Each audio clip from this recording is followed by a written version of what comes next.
Bonjour à toutes et à tous. Bienvenue sur ce live destiné aux soins du nourrisson. Bonjour. Alors, on va attendre que les gens arrivent un petit peu.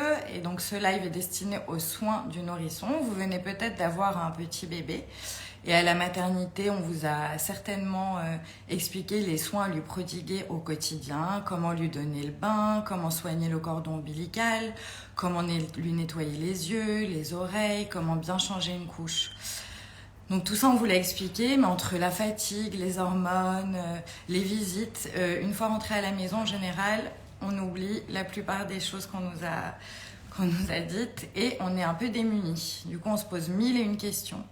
Donc si c'est votre cas, ce live est fait pour vous. N'hésitez pas à poser vos questions tout au long du live, on essaiera d'y répondre.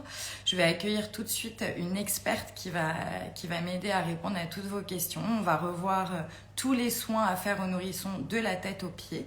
Donc aujourd'hui, je vais accueillir Aurélie Calistri, qui est infirmière diététicienne et responsable médicale de l'application Biloba, qui est une application qui permet aux parents de chatter avec des experts. Donc je vais tout de suite l'inviter. Voilà.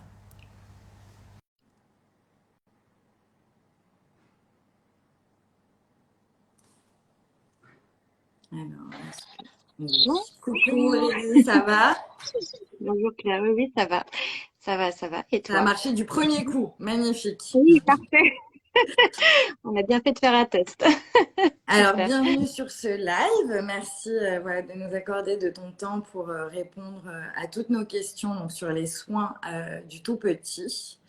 Déjà, je vais te laisser te présenter en quelques mots. Oui, alors, du coup, moi, je suis Aurélie Calistri, je suis responsable paramédicale, infirmière et diététicienne chez Biloba. Du coup, je suis ravie d'être là. Merci de m'accueillir pour vous aider à répondre à vos questions. Est-ce que je présente Biloba Oui, pour le ça coup? peut tout à fait intéresser les parents qui nous regardent, donc vas-y. Tout à fait.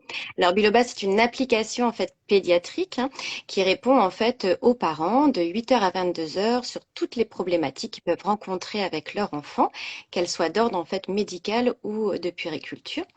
Donc en fait, on a 75 professionnels, qu'ils soient infirmiers, puéricultrices, pédiatres, médecins qui sont là pour répondre aux questions. Voilà. Très bien, merci beaucoup. De Ben, on va rien. tout de suite rentrer dans le vif du sujet. Donc, déjà, est-ce qu'il y a des choses à savoir en préambule avant de prodiguer un soin à son nouveau-né?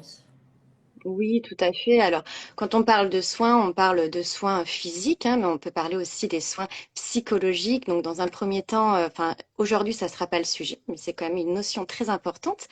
Mais avant de donner des soins physiques à un enfant, en fait, il faut vraiment penser, en tout premier point, à se laver les mains, parce que c'est une chose qu'on oublie parfois, mais c'est vrai que c'est vraiment indispensable. Donc ça, c'est vraiment un premier point. Et puis après, bien sûr, il y a tout ce qui est notion, éviter d'aller avec son tout petit dans les lieux publics, par exemple, surtout en période de bronchiolite. Donc on protège son enfant. Et puis si on a des personnes autour de nous qui veulent aussi embrasser son enfant, on pense bien à leur demander de se laver les mains. Et puis on vérifie qu'ils sont pas enrhumés surtout. Voilà, pour protéger leur tout petit. Puis après, il y a toutes les règles de sécurité qu'on pourra peut-être aborder au fur et à mesure Mhm. qu'on parlera des soins.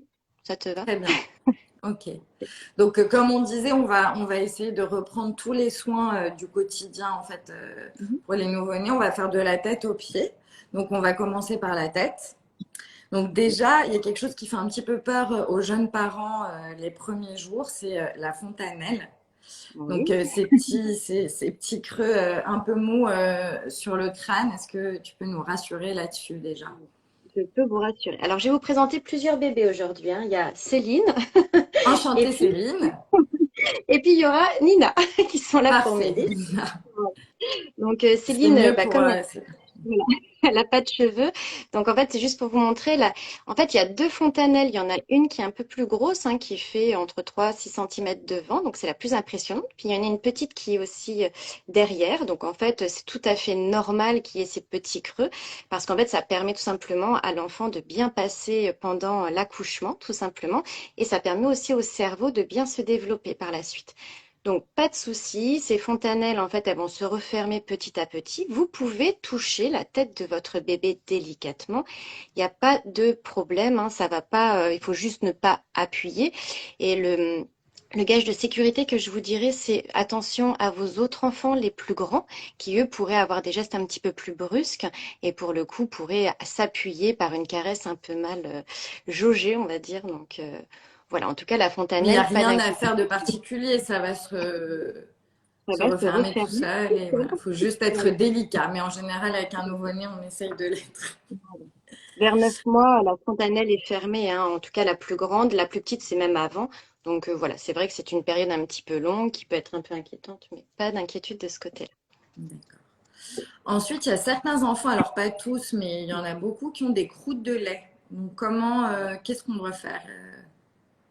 Alors les croûtes de lait, c'est pareil, hein, ça se positionne souvent sur la tête, mais ça peut être aussi au niveau du corps. Donc en fait, c'est rien de grave, ça arrive souvent. En fait, c'est une dermatite séborréique. En fait, c'est un excès de sébum, hein, tout simplement, qui est sécrété par la peau.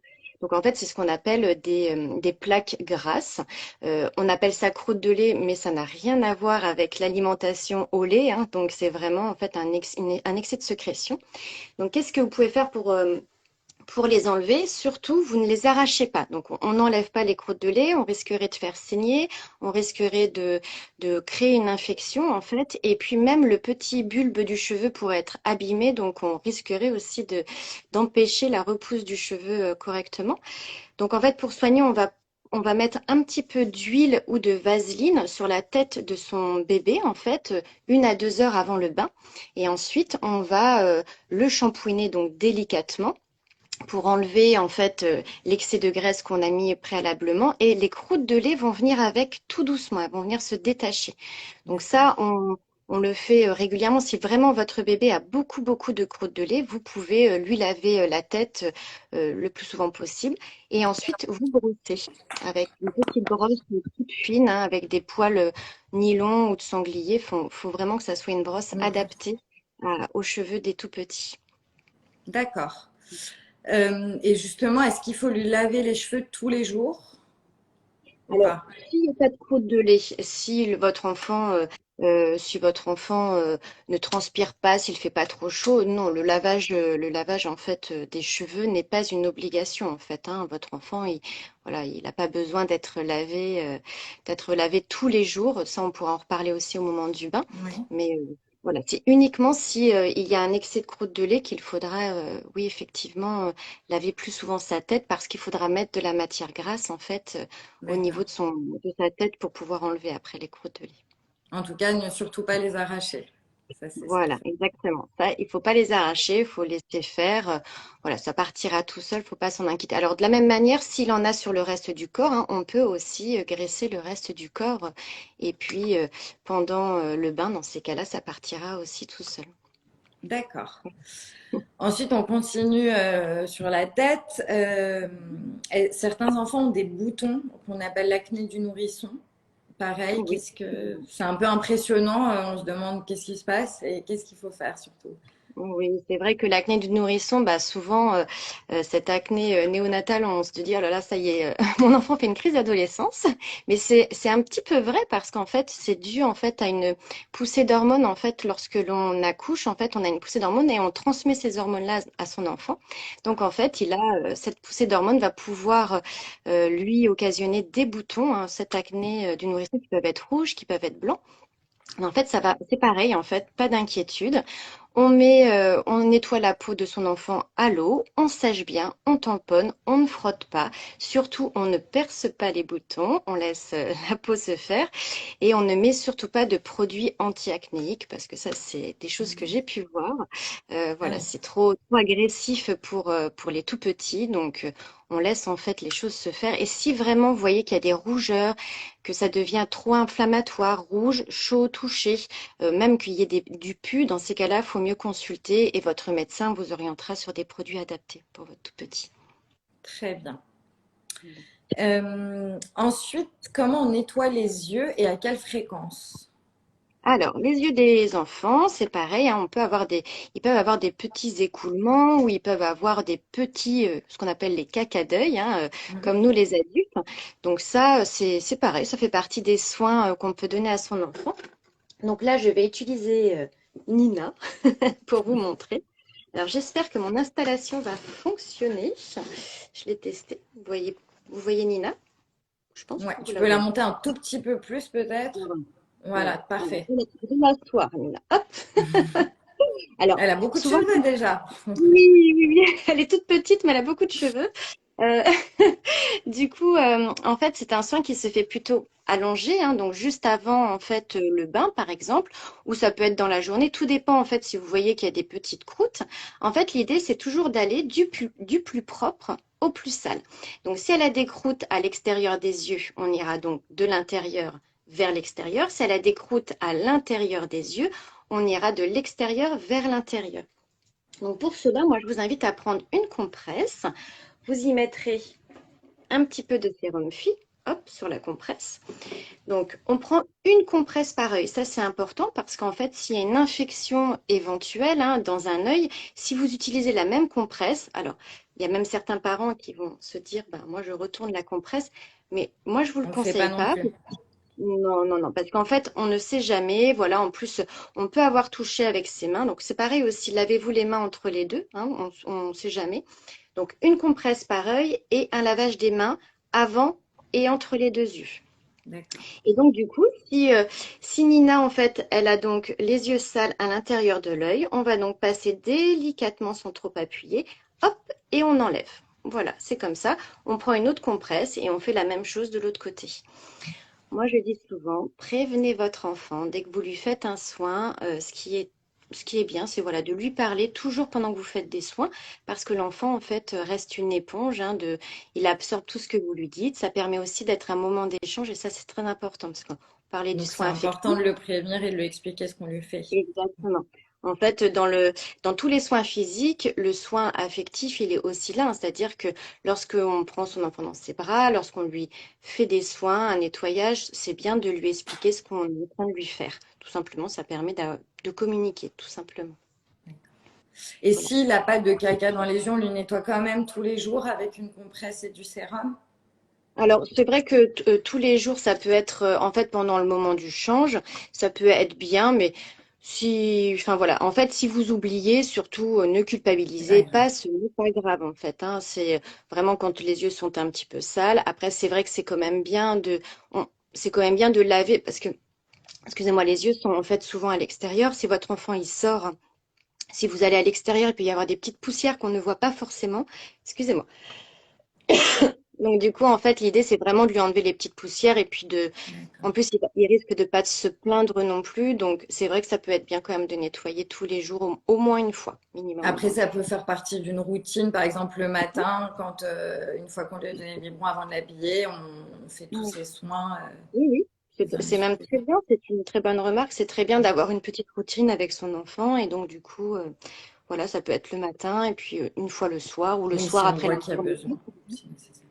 Exactement. D'accord. Ensuite, on passe aux oreilles. Oui. Alors, les oreilles, donc cette partie ici, c'est pareil. Ce que je vous conseille, c'est de prendre une petite compresse, donc toujours une compresse différente. On ne fait pas les soins avec la même compresse. Et donc, en fait, vous allez pouvoir faire un petit tourbillon comme ça. Hop. Et en fait, ce qu'on nettoie dans l'oreille, c'est uniquement l'oreille externe, c'est-à-dire le pavillon. N'allez jamais enfoncer un coton-tige dans l'oreille parce qu'en fait, toutes les sécrétions éventuelles, le cérumen qu'il pourrait avoir, vous pourriez en fait ne faire que l'enfoncer. Non seulement ça peut être aussi dangereux parce qu'un enfant, ça bouge. La Nina, elle bouge pas beaucoup, c'est facile. Mais un enfant, ça bouge et donc du coup, vous risqueriez de le blesser au niveau du tympan. Donc là, vraiment, on nettoie la partie extérieure uniquement.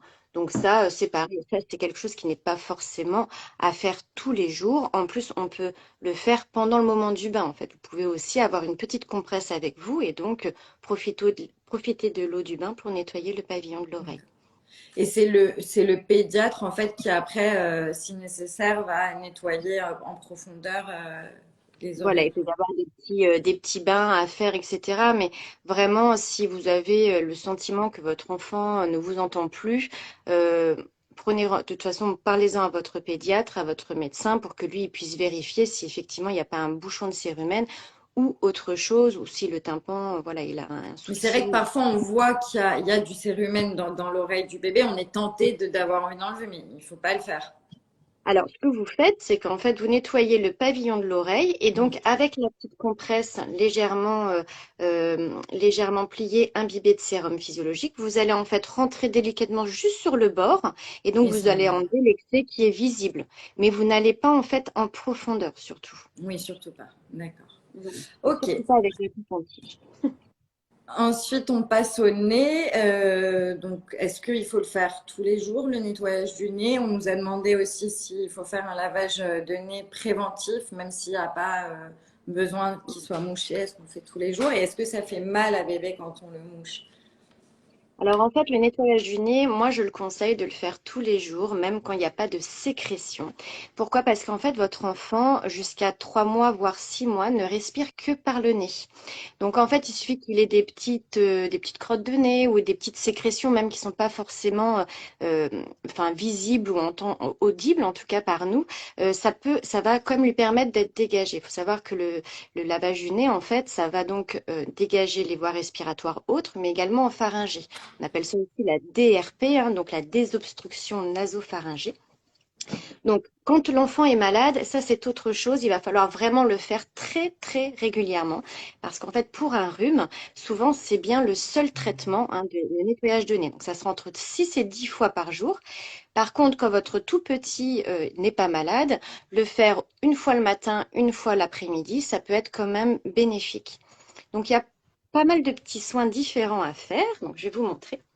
Vous pouvez déjà enlever les premières petites crottes de nez visibles, les petites mucosités visibles. Donc, de la même manière, vous allez faire un petit tourbillon de compresse. Vous allez humidifier et là, vous allez passer délicatement en tourbillon dans les narines de votre enfant. D'accord? Donc Ok. là, l'idée, c'est vraiment pareil, hein, on ne passe pas d'une narine avec la même compresse, hein, on change parce On que change. c'est quand même mieux. Ensuite, vous avez la désobstruction nasopharyngée qui peut se faire alors allongée. Là, je pense qu'on voit pas trop mon bébé. Je vais peut-être me mettre debout. Ça sera peut-être plus pratique. Dites-moi si vous voyez mon bébé. Là, peut-être? Oui, là, c'est bon. Non. Donc, en fait, vous allez positionner bien prévenir votre enfant parce que c'est quand même un soin qui n'est pas agréable. La plupart du temps, en fait, les enfants pleurent, hein, ils se débattent, ils n'aiment pas trop. C'est quelque chose de pas agréable, en fait. Mais c'est quelque chose de très important malgré tout. Donc, l'idée, c'est bien de le contenir. On lui met ses petits bras bien recroquevillés sur lui-même, etc. Et là, on va venir le mettre sur le côté et lui mettre la main sur la tête pour pouvoir le stabiliser et puis surtout lui fermer la bouche. Parce qu'en fait, l'idée, c'est qu'avec une pipette de sérum Phi, comme celle-ci, on va venir en fait délicatement mettre l'embout au niveau de la narine haute pour qu'en fait le sérum physiologique sorte de l'autre côté. Si vous lui ouvrez la bouche, en fait, on n'aura pas le bon mécanisme. Donc, on bloque bébé, on le prévient du soin, bien évidemment. On appuie très fort d'un coup et en fait, ça sortira de l'autre côté. Et on fera la même chose ensuite de l'autre côté. Donc, on fera exactement le même principe.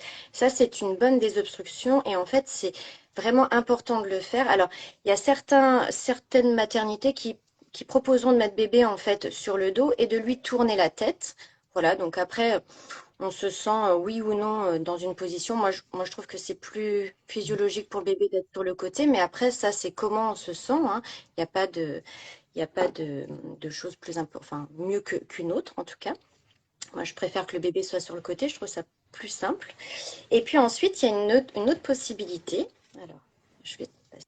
C'est la désobstruction, en fait, avec une seringue. Hop. Donc, en fait, il faut prendre une seringue comme celle-ci. Je ne sais pas si vous voyez, Ouais. avec un logo comme ça, que Ça vous se allez trouve en remplir. pharmacie.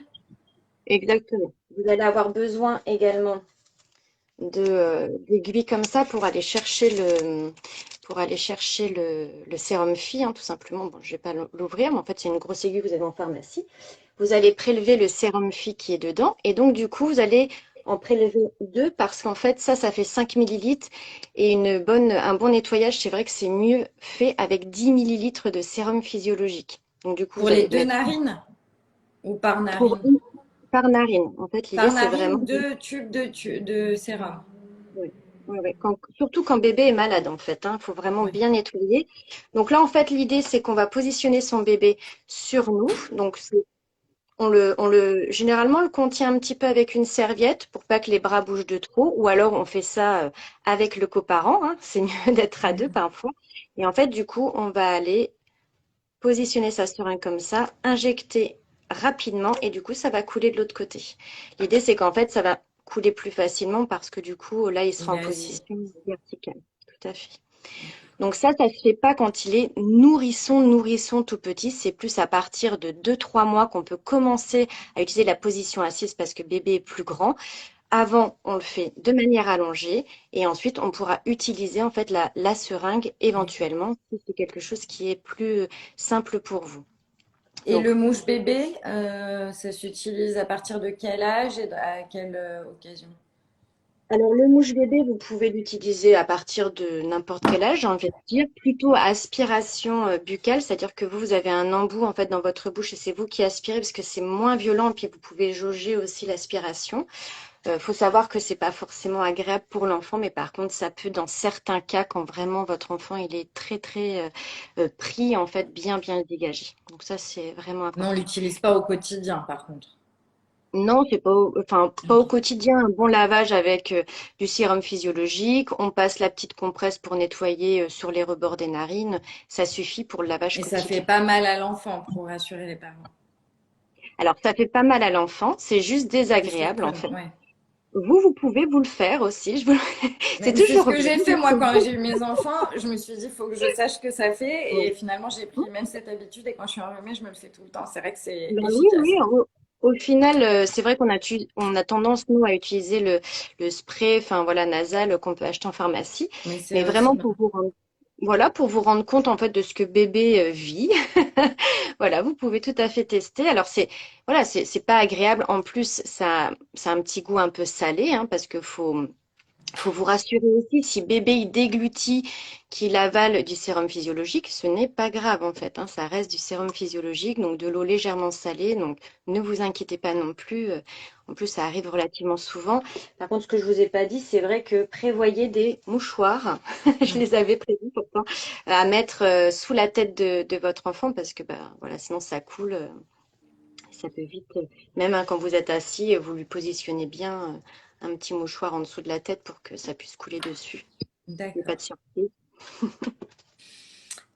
Enfin, pour finir sur le visage, une zone qu'on oublie parfois, c'est le cou, parce que les nourrissons, ils ont presque pas de cou, donc voilà, on oublie cette zone, alors que parfois on y trouve des trésors, hein, il faut, faut Ouais. être honnête. On y trouve des trésors, j'aime beaucoup cette expression. C'est vrai. En fait, c'est vrai que les tout petits sont souvent bah, plein de plis, hein, donc il y a le cou, mais en fait il y a des plis un peu partout, donc surtout si voilà il est potelé. Donc là, on vérifie bien chaque jour. En fait, l'idée c'est vraiment de sécher, c'est vraiment la règle d'or. Donc un lavage au savon et surtout un séchage très minutieux. Si vraiment vous voyez des rougeurs apparaître, que c'est un peu inflammé, voilà, ça peut être un début d'inflammation, voire il peut y avoir des petits champignons, hein, une mycose qui peut commencer. Dans ces cas-là, il faudra quand même consulter si la rougeur est vraiment trop persistante et que vous voyez qu'elle s'étale en fait, hein. Ça, c'est important. Dans tous les plis, il faudra quand même bien vérifier, toujours bien nettoyer, toujours bien sécher. Et si votre tout petit il commence à baver parce que des fois il y a des hypersalivations hein, du fait bah, voilà de gencives un peu gonflées qui commencent un peu à travailler. Du coup, pensez à mettre un petit bavoir qui pourra déjà éponger en fait au préalable et du coup la salive des fois un peu acide pourrait aussi attaquer la peau au niveau du cou. Donc voilà, surtout une surveillance en fait hein, du pli. Donc ça c'est pareil quand on nettoie bébé, ben, on lui tend un petit peu le cou et puis on pense à bien Ouais, parce qu'il sécher y a même un régulièrement. peu le lait, parfois quand il régurgite, qui se loge et tout ça. Donc, Ouais.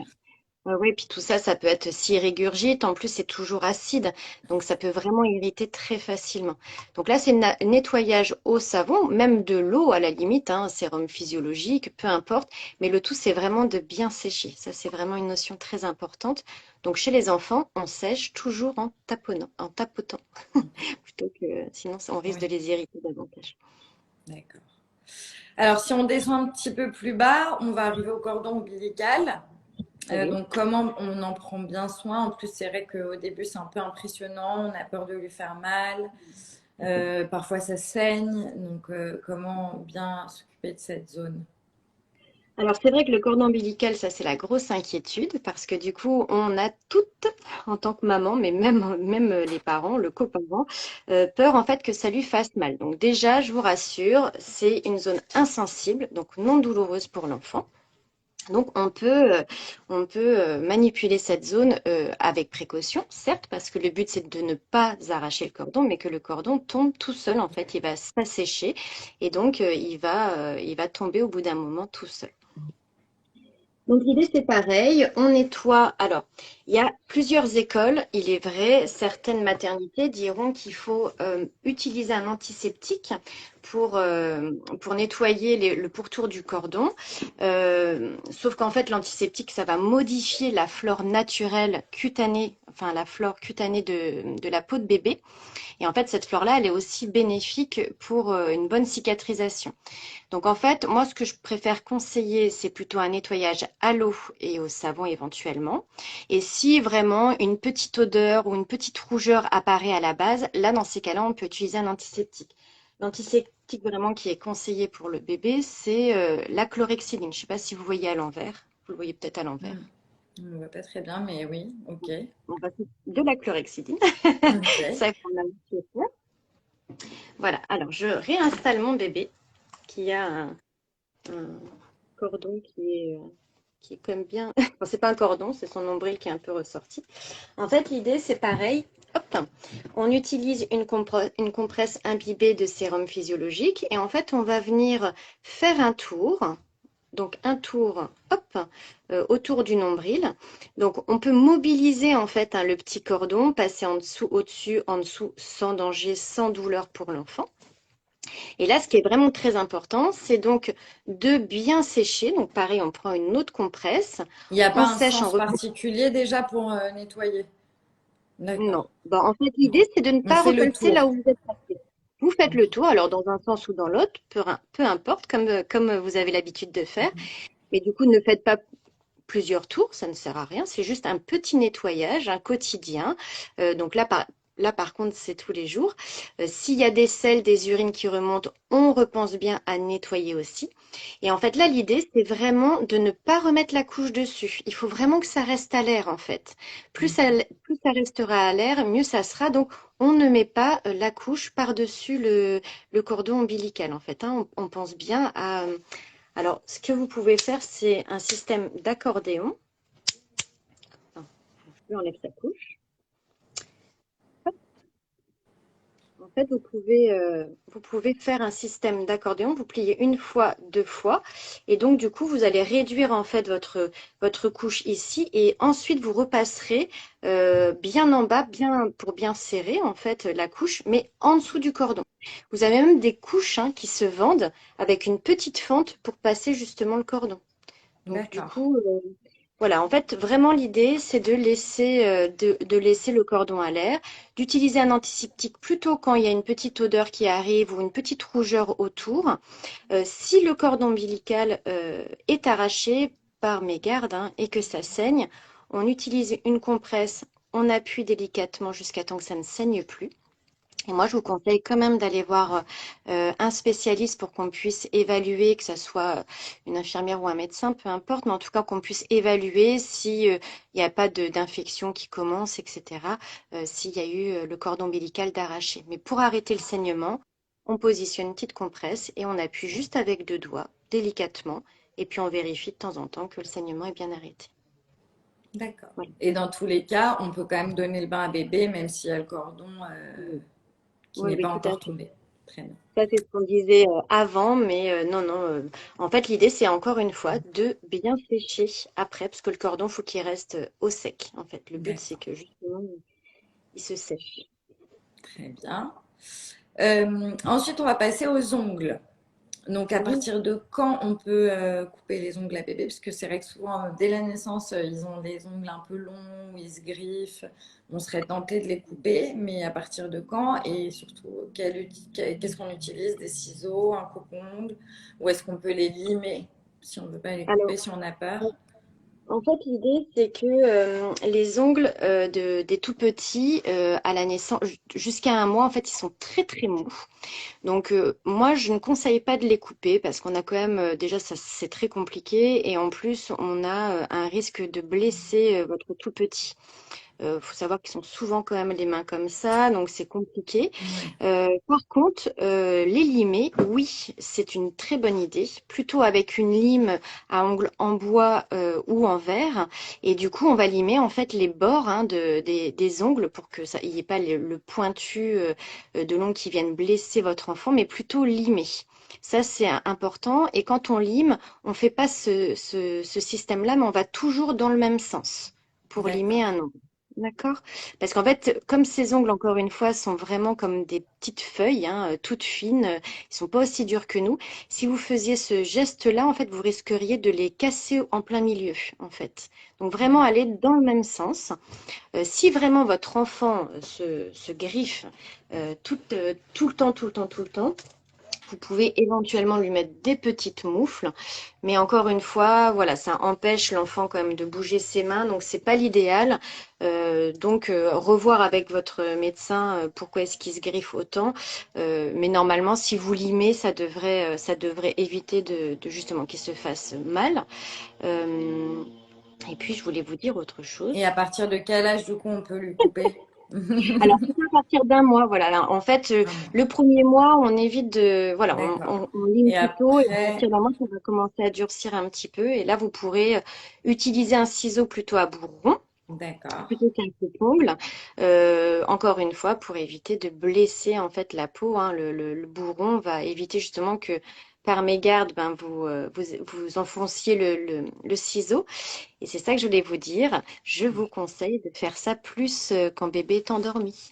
D'accord, oui, c'est un bon En fait, conseil. Pour éviter quand qu'il il... bouge et que... Exactement. Voilà, quand il est au calme, parce que là, on va lui prendre quand même la main, donc on va stabiliser un peu. Donc faites ça comme en fait, faut être délicat. Quand votre petit dort, généralement, vous êtes délicat encore plus. Donc Oui, là, vous pouvez manipuler ses mains tout doucement. d'accord. On passe maintenant au change et à l'hygiène intime. Donc, comment bien nettoyer les fesses de bébé, déjà, pour Ah, commencer. bon. Déjà, garçon-fille, c'est différent. Ouais.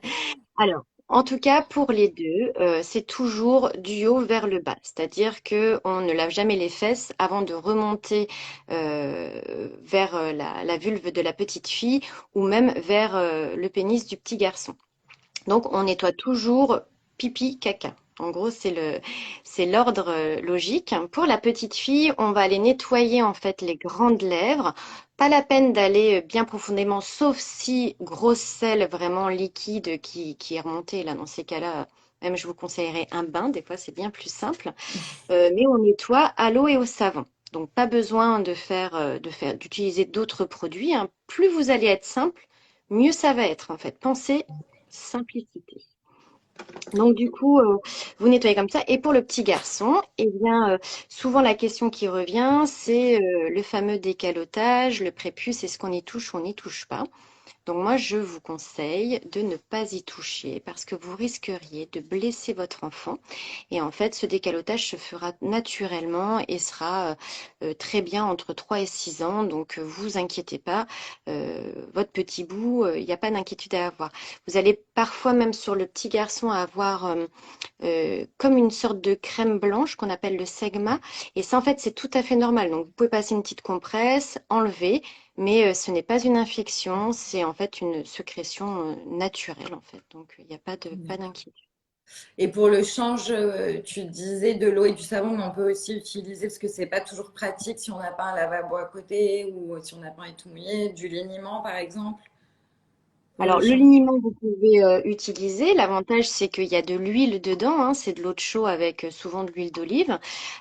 Du coup, à faire attention quand vous le faites pas vous-même, qu'il n'y ait pas trop de conservateurs dedans. Oui, C'est toujours pareil. L'idéal de ce produit, c'est qu'il y a de la matière grasse, donc ça hydrate les fesses de votre enfant. Sauf que ça décolle un peu moins que quand il y a du savon. Et puis après, on parle aussi souvent des lingettes, hein, je rebondis sur ça. oui, Les lingettes, c'est à utiliser le moins possible. Bon, alors là, c'est mon côté un peu écolo, mais en tout cas, à n'utiliser que si vous n'avez pas de point d'eau. Voilà, c'est pour le voyage, ça peut être pratique. Mais souvent, quand même, dans les lingettes, il y a des parfums, on ne sait pas trop quoi en faire. Donc, du coup, voilà, utiliser aussi le moins possible. Et d'accord. puis après, il y a des règles d'or. Je peux me permettre de rebondir sur tout ce qui est rougeur, hein, des fesses. Oui, Souvent, quand même, c'est le petit souci récurrent des enfants, que ça soit dû à une allergie à une couche, enfin une réaction à une couche, ou bien les dents qui arrivent. Enfin voilà, ça peut être tout un tas de raisons.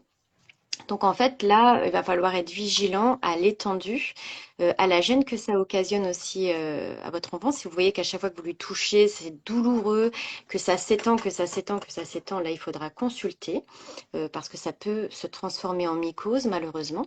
Mais pour éviter ça, en fait, il va falloir respecter certaines règles, c'est-à-dire changer votre enfant très régulièrement. Il faut savoir que minimum, hein, toutes les 2 heures, il faudrait changer son enfant parce qu'en fait, plus ses fesses vont être dans un univers humide et plus en fait, ben, enfin, moins sa peau ne respire. Donc en fait, bah, ça macère et donc bah, ça rougit. Voilà, en fait, en gros, c'est ça. Donc c'est de laisser les fesses à l'air de votre enfant le plus souvent possible, même si je sais que c'est pas c'est un facile. risque à prendre. Voilà, c'est pas toujours simple, mais en tout cas, dès que vous pouvez, là en plus, bah, l'été arrive, voilà, ça peut être plus simple aussi de laisser les fesses de votre petit bout à l'air, de changer régulièrement la couche.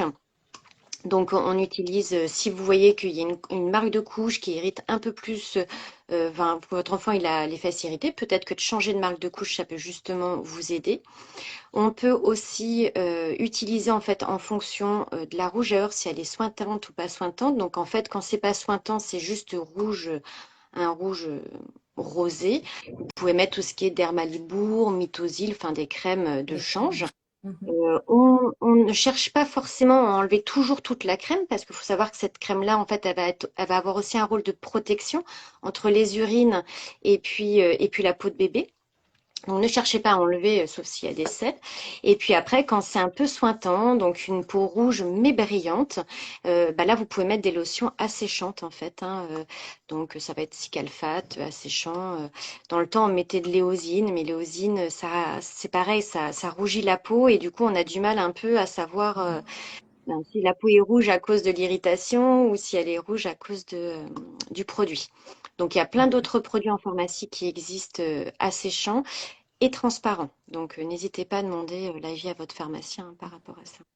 Et j'ai vu qu'on nous avait demandé aussi ce que vous pensiez des eaux pour nettoyer sans rinçage. Pour, Les eaux micellaires, en fait, sans oui, rinçage, alors ça peut être bien, mais c'est pareil, c'est souvent parfumé, en fait. Donc, c'est à utiliser vraiment le moins possible, j'ai envie de vous dire, parce que plus vous allez avoir, en fait, des produits, voilà. En tout cas, ce qu'il faut regarder, c'est que les produits, ils aient une composition la moins remplie possible. Plus ça va être c'est simple, plus mieux simple. c'est. Voilà, on évite tout ce qui est parabènes, tout agent de conservation et on évite l'alcool. En fait, c'est vraiment les trois grands produits à éviter. Alors, les agents de conservation, il y en a beaucoup, avec des noms un peu compliqués.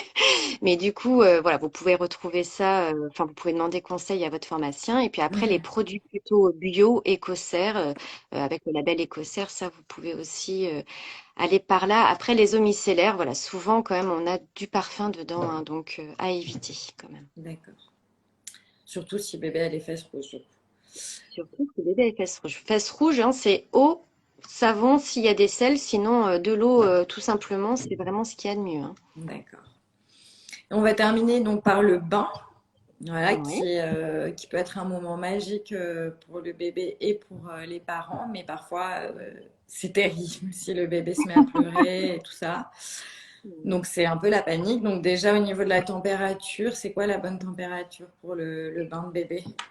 Alors la température, moi je dirais qu'il y a deux sortes de température. C'est qu'il y a la température de l'eau, mais également de l'environnement, en fait, de la pièce dans laquelle vous allez être, parce que ça aussi, ça va jouer beaucoup, hein. Vous allez déshabiller votre enfant. Ouais. Donc en fait, pour que un bain se passe bien, il va falloir penser avant bain et pendant bain. Donc en fait, avant bain, c'est déjà de préparer tout ce dont vous avez besoin à proximité. Parce qu'une fois que votre enfant va être dans l'eau, bah, il va falloir que vous ayez votre savon, votre petit gant si besoin, etc. Donc il va falloir vraiment préparer l'environnement, vérifier que la salle de bain est entre 22 voire 24 degrés. Ça, c'est important pour le confort de votre enfant. Ensuite, ben, la table à langer, la serviette à bien préparer aussi pour la sortie du bain, parce que il y a rien de plus paniquant de se dire oh, mince, j'ai pas préparé, comment je fais pour envelopper mon enfant. Donc ça, vraiment, vous préparez sur la table à langer votre serviette. Et ensuite, l'eau du bain doit être à 37 degrés, hein, c'est la température corporelle. Donc pour les tout petits, l'idée c'est en fait les tout petits avant 2 mois, ils ont besoin d'être contenus. Il faut savoir que dans votre ventre, ils étaient oui dans l'eau, ils étaient vraiment tout recroquevillés sur eux-mêmes. Donc là, ils vont avoir besoin d'être contenus aussi. Donc vous allez en fait passer. Alors là, mon bébé est un peu petit hein, par rapport à un vrai bébé, mais l'idée c'est vraiment de soutenir sa tête parce qu'en fait votre tout petit ben tient pas bien sa tête, donc il faut vraiment le soutenir de passer votre bras sous son bras en fait, à lui. Donc là, je peux pas Est-ce que écarter tu peux mon monter bébé. un tout petit peu? Oui. Voilà, parfait. Donc en fait, l'idée, c'est, alors, ça devrait être comme ça, normalement, hop, parce que mon bébé est vraiment petit. Mais en gros, voilà, il faut que votre petit, vous le souteniez en fait avec votre bras. Ok. Donc on met Et carrément le bras dans le bain, nous aussi.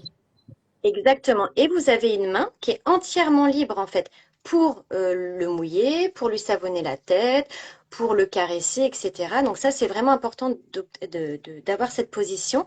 Et le fait de le tenir sous le bras, en fait, vous allez même pouvoir bouger dans l'eau, hein, tout simplement avec lui. Mhm. Faut savoir qu'un bain, ça doit pas durer plus de 5 minutes, hein. Les petits se refroidissent très très vite. D'accord. Et c'est pareil, un bain, pas tous les jours. Le petit, enfin, votre bébé, vous allez le laver, lui laver les fesses, faire les petits soins qu'on a vus régulièrement. Donc, un bain, ce n'est pas obligatoire tous les jours. Donc, ça, c'est aussi Et en cas, par exemple, de canicule, on nous demandait est-ce qu'on peut donner un bain un peu plus frais ou on reste toujours à 37 degrés? non, justement, en fait, le bain doit rester à 37 degrés parce qu'en fait, vous risquez de faire un choc thermique entre D'accord. l'extérieur et le corps de votre petit. Donc, non, non, vous restez C'est une bien, en bonne fait, question. sur une température. Alors, pour vérifier que c'est bien à 37, il y a des petites règles de sécurité vu qu'on peut en parler. Soit vous avez un thermomètre pour bain, donc qui vous permet Ouais. d'avoir la température. Vous plongez toujours votre main parce qu'en fait, tout ce qui est poignet, en fait, c'est une peau fine et donc du coup, si vous, ça vous semble chaud, c'est que pour votre petit, ça sera chaud. Et moi, je conseille toujours, quand vous remplissez l'eau du bain, de terminer toujours par de l'eau froide parce qu'on ne sait jamais. Des fois, il peut y avoir une petite goutte qui tombe et alors là, ça serait dommage que la petite goutte d'eau chaude bah, tombe sur votre enfant. Donc ça, toujours terminer par un petit jet d'eau froide. Donc ça, c'est pour les règles de sécurité. Très bien. Et ne jamais, jamais, jamais, jamais, jamais, jamais laisser votre enfant seul Ouais. dans son bain, dans une piscine. Jamais, enfin, en tout cas, il faut toujours, moi, ce que je conseille souvent aux parents, laisser votre main sur votre enfant. Que ça soit sur la table à langer, que ça soit dans le bain, il faut toujours avoir une main sur son enfant. À partir de ce moment-là, on sait qu'on est en lien avec lui, on Oui. communique avec lui, on le protège et au moins on est sûr de ne pas partir faire autre chose. C'est un automatisme à prendre. Un automatisme, c'est ça. Et puis c'est Ok. très rassurant pour l'enfant en fait, hein, d'avoir toujours voilà, savoir que la présence est là. Et pour Petite les position. enfants qui pleurent dans le bain, parce qu'il y en a certains qui aiment pas trop ça, est-ce que le bain enveloppé, ça peut être une bonne solution? En fait, l'emmaillotage avant, tout à fait, c'est quelque chose, c'est pareil, en fait, souvent quand on déshabille les enfants, ils ont un réflexe d'écarter les bras, le réflexe de Moro, qui en fait leur font peur à eux aussi. En fait, ils se font une auto-peur. Donc l'idée, c'est vraiment de, soit on emmaillote son petit avec voilà un linge qui va dans l'eau, donc du coup il sera bien contenu encore une fois pour faire pareil que pendant les 9 mois où il était dans votre ventre, ou bien quand vous le déshabillez, veillez à bien rapprocher en fait ses petites mains de son corps, hein. Donc on le déshabille d'un côté, on le déshabille de l'autre et on rapproche en fait. On essaye de toujours rapprocher les membres de votre enfant les uns avec les autres. Ça le rassure Ça le aussi. rassure. Voilà. Après, si vraiment votre enfant déteste le bain, il n'y a pas lieu d'en faire obligatoirement en fait, hein. Vous pouvez très bien lui faire une toilette au gant sur la table allongée. Bien sûr, il faudra être rapide parce qu'il risque de se refroidir et l'eau, ben, pareil, hein, l'eau de votre gant devra être à bonne température. Mais voilà, on mouille à un endroit, on sèche directement après. On mouille pas son enfant sur la table allongée et on sèche pas après tout le corps. C'est toujours, on fait de la tête aux fesses, pour une question aussi d'hygiène, hein, tout simplement, et on sèche au fur et à mesure. Voilà. D'accord. Et le bain, de toute manière, c'est pas obligatoire tous les jours. Voilà, exactement. C'est pas obligatoire. Tous les 2, 3 jours, c'est bien D'accord. suffisant. Et encore une fois, si votre enfant vraiment il déteste ça, Oui, il n'y a pas de déculpabilisez-vous. raison. Ce n'est pas Ouais. de votre faute et ce n'est pas une obligation non plus. Et tu peux aussi juste nous dire quelques mots sur le bain libre, en quoi ça Oui. consiste et est-ce que ça peut aider aussi? Voilà, alors le bain libre, c'est une méthode assez nouvelle. On en parle beaucoup en ce moment. Donc le bain libre, c'est surtout pour les enfants à partir de 2 mois, parce qu'encore une fois, avant 2 mois, les enfants ont besoin d'être contenus justement, hein, d'avoir, voilà, d'être enveloppés, de se sentir bien resserrés. Donc du coup, c'est vraiment à partir de 2 mois. Et là, en fait, ça a certains avantages sur la motricité de l'enfant, le développement de l'enfant parce qu'en fait, il faut le mettre en fait dans le fond de la baignoire avec 5 centimètres d'eau généralement. Donc en fait, on lui met l'eau jusqu'en dessous des oreilles, au lobe des oreilles, hein, pas plus. Et l'idée, c'est qu'en fait, il va, donc bien sûr, là, on reste à côté de son enfant. Et encore une fois, le but, c'est vraiment de partager avec lui ce moment-là, mais il va être totalement libre dans le bain. Donc c'est ça en fait le bain libre, c'est que il est dans un petit filet d'eau de 5 centimètres. Nous, on est près de lui, on le caresse, on joue avec lui, on l'encourage parce que voilà, il va commencer à taper un peu dans l'eau, il va s'amuser, il va se développer comme ça. Donc au niveau motricité, c'est très très bien. Il va prendre confiance aussi, comme quoi ben, il est libre. Voilà, c'est la liberté des mouvements. Et nous, ben, on est à côté de lui et on l'encourage en fait dans ses gestes. Mais encore une fois, c'est un bain qui ne dure pas très longtemps non plus, qui se fait Ouais. dans de l'eau à 37 degrés et surtout là dans une pièce qui est plutôt à 25 degrés. Il faut que ça soit bien, enfin que la pièce soit bien tempérée en tout cas. Ça, c'est important. Ok.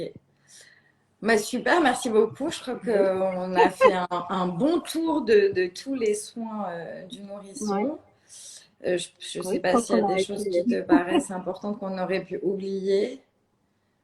Important, bah, peut-être pour les produits à Oui, utiliser, on pourrait peut-être, voilà, ce qu'il faut vraiment avoir, c'est ce qu'on appelle des pains dermatologiques. Donc, en fait, ce sont des savons qui sont vraiment sans parfum. Ça, c'est important, que ça soit savon pour le corps ou shampoing pour bébé. Pareil, avoir une crème de change ou une huile pour l'hydratation en fait des peaux un petit peu sèches, parce que c'est vrai que parfois les petits ont la peau un peu sèche, donc n'hésitez pas à l'hydrater. Vous pouvez utiliser des huiles naturelles et bio, hein, telles que l'huile d'avocat, l'huile de sésame, ça c'est tout à fait en fait possible. Je mettrai un petit bémol sur l'huile d'amande douce, ou enfin toutes les huiles de fruits à coque, parce que ça peut voilà être plus ou moins allergisant. Donc, on fait toujours un petit essai hein, sur son enfant, on voit comment il réagit parce que les peaux sont très fragiles. mhm. Et puis, voilà, les lingettes, on en a parlé. On regarde que la composition de ces produits soit enfin, qu'il n'y ait pas une Fourni liste de. possible. Oui. Voilà, c'est ça. Je pense que Euh, c'est vraiment ce qui est le plus important. D'accord. Voilà. Eh ben, C'est merci chouette. beaucoup Aurélie. Si vous avez loupé le début du live, on va le mettre sur notre compte Instagram, donc vous pourrez tout Mhm. revoir et tout connaître sur les soins du nourrisson. Je vous remercie. J'en profite juste pour vous remontrer les deux Magic Maman qui sont en ce moment. Celui-là, le gratuit, donc qui est distribué et disponible gratuitement aussi en liseuse sur le site www.magicmaman.com. Et notre numéro en kiosque spécial grossesse avec Prudence Leroy en couverture. Voilà. Et ben, merci à tout le monde et merci Aurélie. À très bientôt. J'espère que ce live a été utile à beaucoup de parents. Bonne Voilà, moi journée. je dirais juste, faites-vous confiance. Oui, c'est important. Exactement. Vous ne ferez pas mal. Exactement. Bonne Bonne journée, journée. merci, au revoir. Au Au revoir. revoir.